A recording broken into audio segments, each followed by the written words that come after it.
We talked about young people getting into computer science. You and I both been academics in comp sci for a long time. What advice do you have? I'm sure most of the people here have sons, daughters, nieces, friends, nephews. Yeah. What do you usually recommend? I have a 16-year-old son who wants to be a computer scientist. When he was around 10, he was my pet project. I taught him programming in Python, and since then he's taken like 6 college-level courses, and he loves it. He had an internship at my company last summer, and he's going to work at APL this summer, hopefully.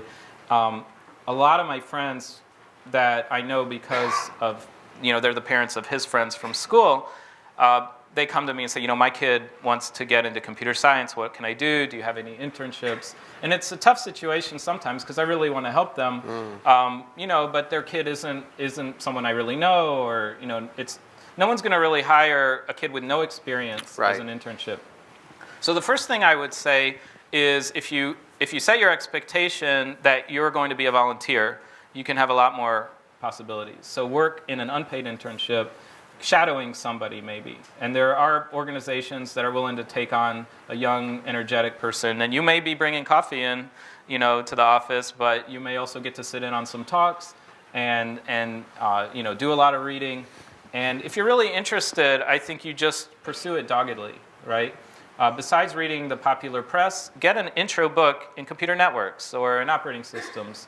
And if you just read something like that, you'll know enough to be able to have a first conversation with someone and to be able to break in that way. For high school kids, do they have to be good at math, good at science, good at whatever computer science courses they have to get into a career in computing? If a kid likes history and English and Latin, is that a non-starter? I think sometimes the best computer scientists come at it from something non-STEM.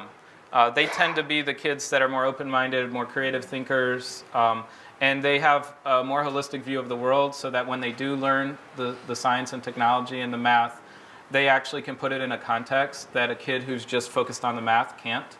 And so I like to see that. But not everybody has the aptitude. I mean, there is a certain amount of skill that's required in order to get through math and computer science and programming. And not everybody has it, but I think a lot more kids have it than think they have it. I think there are a lot of kids who are scared of it, and then when they get a little exposed to it and they find out how much fun it is, and I think programming is one of the most fun things there is mentally to do.